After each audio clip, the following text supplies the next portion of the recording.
Keperkasaan Indonesia di masa Presiden Jokowi. Tahun 2016, ingat, ada klaim bahwa Natuna Utara itu masuk ke 9 line dari Laut Cina Selatan. Saya bawa kapal perang kita dan saya datang ke Natuna. Saya sampaikan bahwa Natuna adalah teritorial Indonesia.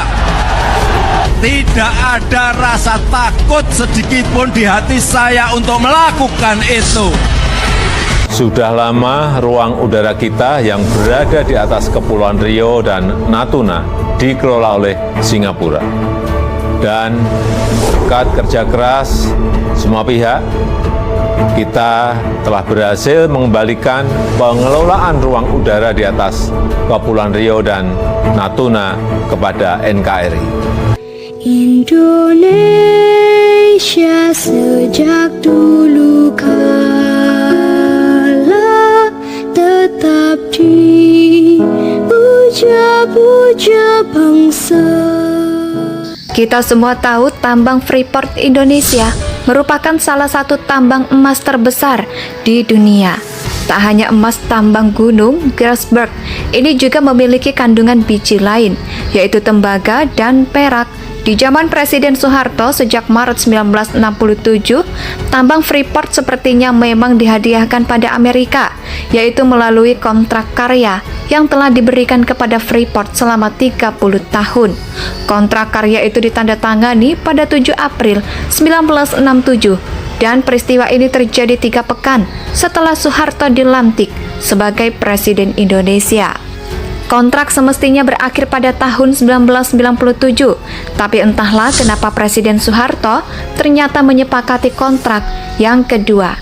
Bahkan sebelum batas kontrak pertama pun habis, yaitu sekitar pada tahun 1991, kontrak kedua pun kembali ditekan oleh Soeharto serta pihak Amerika, dan di zaman Presiden Jokowi lah pengambilan saham kepemilikan PT Freeport yang sudah berpuluh-puluh tahun dipegang secara mayoritas oleh Amerika akhirnya berhasil direbut oleh pemerintah Indonesia dengan 51% saham menjadi milik Indonesia setelah 51 tahun hanya menjadi penonton.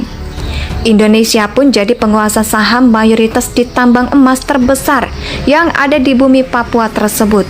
Perjalanan panjang upaya pemerintahan Presiden Jokowi untuk mengembalikan tambang emas terbesar di dunia ini bukan sebuah perjalanan yang gampang dan mulus, dan berkat kegigihan Presiden Jokowi, Indonesia kini menguasai kendali atas Freeport serta mengembalikan ke Indonesia.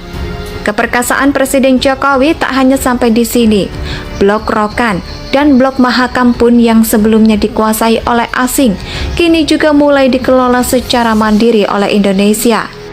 Di wilayah kelautan, Presiden Jokowi pun kembali membuat decak kagum dunia, yaitu atas perebutan kepulauan serta perairan Natuna, yang sebelumnya selama berpuluh-puluh tahun juga Cina telah mengklaim Laut Natuna itu yang berdasarkan klaim secara sepihak dengan dasar 9 garis putus-putus yang Cina terapkan tidak punya landasan dalam hukum internasional manapun, kata Presiden Jokowi, sebagaimana dikutip dalam harian Jepang Yomiuri Shimbun yang diterbitkan menjelang lawatan resminya di Sakura tersebut, yaitu pada bulan Maret 2015. 9 garis putus-putus atau landslide adalah sebuah kawasan wilayah yang diklaim oleh Cina di peta Laut Cina Selatan, yaitu sebagai wilayahnya.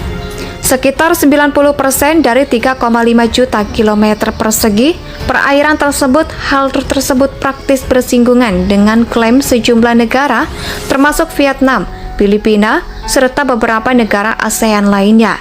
Di zaman Presiden SBY juga sebenarnya bersikap sama seperti halnya Presiden Jokowi, yaitu menentang klaim Cina atas non-line, tapi lagi-lagi mangkrak alias tidak ditindaklanjuti.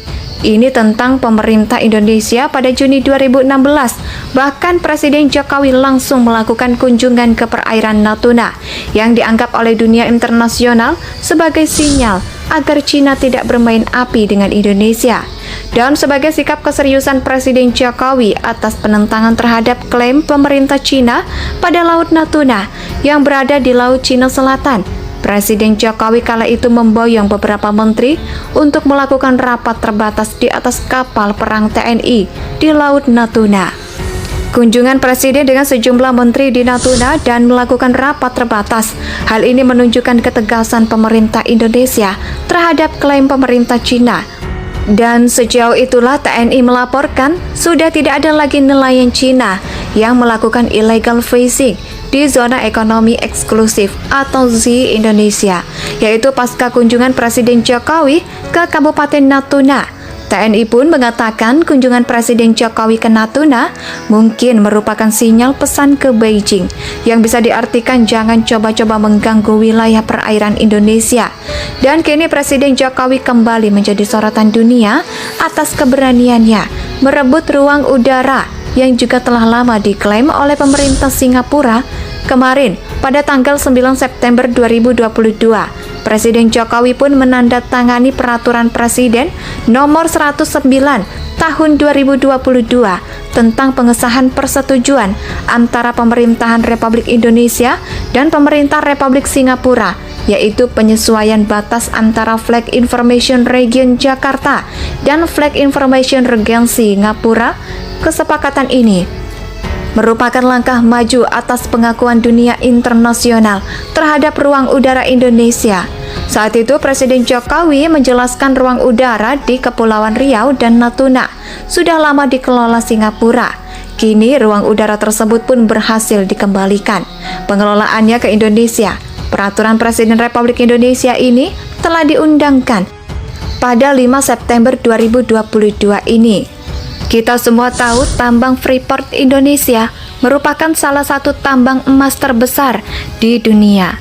Tak hanya emas, tambang gunung Grasberg ini juga memiliki kandungan biji lain, yaitu tembaga dan perak. Di zaman Presiden Soeharto sejak Maret 1967, tambang Freeport sepertinya memang dihadiahkan pada Amerika, yaitu melalui kontrak karya yang telah diberikan kepada Freeport selama 30 tahun. Kontrak karya itu ditandatangani pada 7 April 1967 dan peristiwa ini terjadi 3 pekan setelah Soeharto dilantik sebagai Presiden Indonesia. Kontrak semestinya berakhir pada tahun 1997, tapi entahlah kenapa Presiden Soeharto ternyata menyepakati kontrak yang kedua.